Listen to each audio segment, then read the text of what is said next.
Christopher Rosen, Gold Derby. I'm pleased to be joined by Nina Arianda, Tony Award-winning actress who plays Vivian Vance in Aaron Sorkin's new film, Being the Ricardos. Nina, congratulations on the role and the performance. It's so great. I would love to know, what was your awareness level or of Vivian Vance and her story and stuff before, accepting this part and coming on to the project? Embarrassingly, I didn't know much about Vivian Vance, so it was really exciting for me to have the opportunity to delve into the research. Yeah, not embarrassing. I didn't know much about her either, so I think Okay, that's okay, good. totally fine. But yeah, so the research, I know, and I've seen in the other interviews, Aaron has talked about how he didn't want the four of you, principal lead, like to play, impersonate them, let's say, but kind of like play the characters that he wrote. So I guess how does that free you up from a performance standpoint, and also like how did that like work with your read, I guess? I'm super grateful to Aaron for that because it takes a lot of it gives us a lot more freedom in a sense, and it lets us focus on what we have, which is the best gift you could have, which is this script. So everything you could possibly want or need is in on the page, right? But I thought it was important to honor the physicality of both of these women because they were so different. Um, and that's kind of how I tried to get my in when I started, just to really get that as specific as I possibly could without impersonating, but just paying homage to, right? And so I had everything I could possibly want on Ethel, research wise.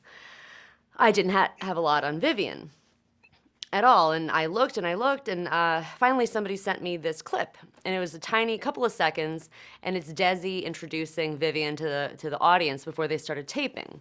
And so she comes downstage, and it kind of really was a game changer for me because out comes this woman with the longest spine you've ever seen, and she chasses like a dancer downstage, and her shoulders are back, and so confident in her body, and she takes this graceful bow and goes back. And then I just thought to myself, wow, that woman is going backstage to play Ethel.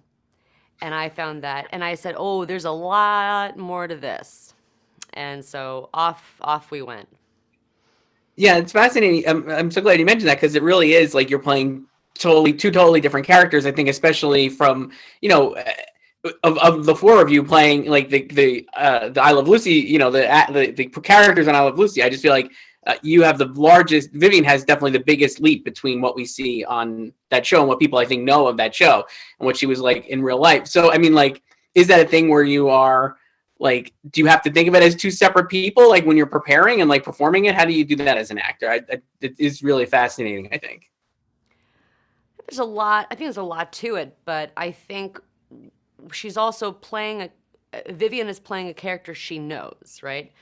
And so Vivian knows exactly what she's doing. Now Nina has to tune in, like I said, physically the two differences. So from Vivian confident in her body to Ethel has a slightly more weighed down quality. Her spine is just a little more collapsed, and she's very aware of her feet, meaning there's a heaviness, there's a grounding there.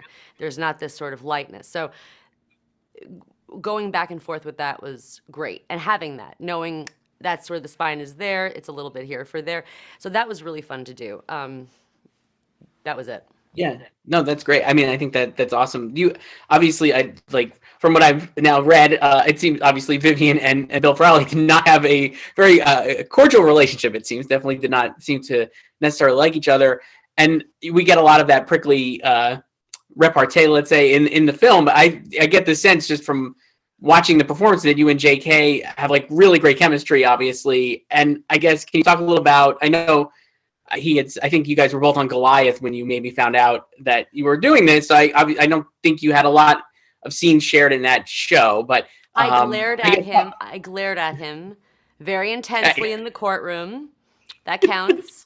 That does count. It does count. But I guess can you talk a little about like I don't know. I just think that like yeah, the way you guys play together and stuff is really great. And it seems like you have like I said, you have great chemistry, and obviously the real people did not necessarily have that kind of chemistry. So can you talk a little about that and working with him to get that kind of those scenes right?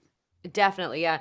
I think maybe if you ask me like what was the hardest part was having to have this cantankerous on-screen relationship because it is scientifically impossible to not love J.K. Simmons. It is genuinely impossible. So that was tough.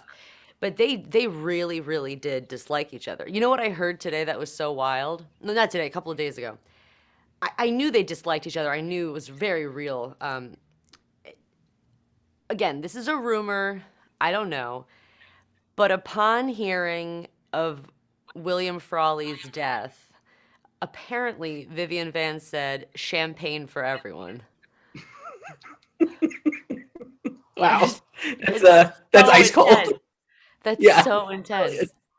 yeah. I think that just says it all right there. And it's like way to hold a grudge, right? Both of them. It's Yeah. really wild. I feel like you as a performer and is such a perfect. It is. I mean, having seen the film, obviously, it is a perfect blend with Aaron's like writing and his the style of his scripts and stuff. I guess can you talk like for you? I guess like can you talk a little about like getting to tear into that dialogue and stuff and like getting to work on a film by Aaron Sorkin, basically. Sure. Yeah. I think I look at it more like you're reading music, right? That's what it feels like. It's almost similar to if you're doing like an Oscar Wilde play or if you're doing a Shakespeare play, you have to honor the rhythm of it or it just doesn't work, right? You have to honor the ellipses, you have to honor the commas because it won't work otherwise because it's musical. Same thing with this. And it's similar to music in the sense where, when you're singing something, you have to make sure you know where to take a breath, right? Or you won't be able to continue. And it's the same thing energetically with an Aaron Sorkin script is you have to earn your pauses because they're just as loud as what you're saying. So it's music. And know It's your so lines. funny. Yeah. Know your lines. Yeah, of course. It is. I mean, I was thinking that too. Watching the film.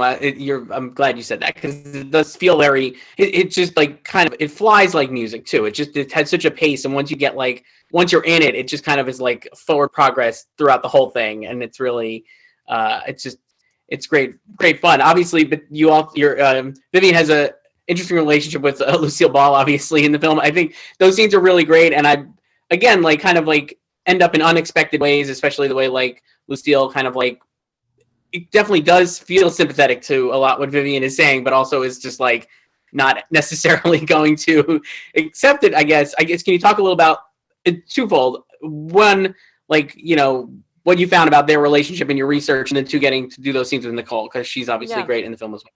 Yeah, of course.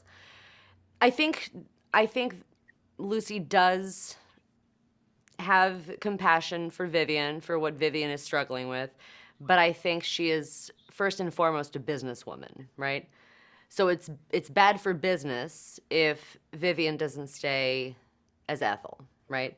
And I think that takes precedence, is protecting the business, protecting the brand. Vivian, on the other hand, we find her almost, at a stage in mourning of denial, right? She's in denial that she won't be able to ever have access to her old self, right? This leading lady, this ingenue, that's gone. And she desperately wants to hold on to any semblance she can of who she is and who she was.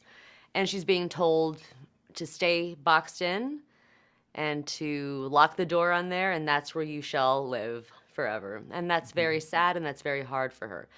Now, working with Nicole is honestly one of the best experiences of my life. You can't ask for a better playmate. She's so gracious and she's so kind, and she challenges you in the best ways possible. And I don't know what else you could ask for with a senior partner. Yeah, I mean, it's funny what you said too about like the way Vivian, how it feels about her life. I mean, maybe you wouldn't. I don't know. I was like, it's not surprising, but also I was like, wow, like I feel like a lot of the stuff that the film is talking about, I think, still relates to actresses, especially actresses who are on maybe like sitcoms like that and stuff. And like we've seen that kind of become more relevant. And it's just, I guess, another way I Love Lucy was maybe ahead of the curve of sitcoms, and maybe in an unfortunate way, I guess, Vivian's career. But yeah, I think that was really interesting. I know we have to wrap up. Obviously, I mentioned you're a Tony Award winning actress. I guess we are Gold Derby is an award site. I'd love what is one memory you have from winning your Tony, and what was that? I guess can you think back to that night? I guess. I blacked out for most of my acceptance speech, just from sheer panic. But I think the coolest thing was that Christopher Plummer gave me my Tony, and I couldn't believe it because I embarrassingly told him on stage he was my first crush. So it was just wild that my first crush gave me my Tony. Other than that, I don't remember. I just was in total shock. Total shock. I mean, that's a pretty great way to get a Tony, though, from Christopher From Plummer. your first crush, it's the best. What else do you want, right? Pretty great, Captain yeah. Von Trapp gave me my award. You cannot beat that. Nina Arianda, thank you so much that. for doing this. No Thank way. you. Thank you so much. Being the Ricardos, great film out from Amazon this month. Thank you.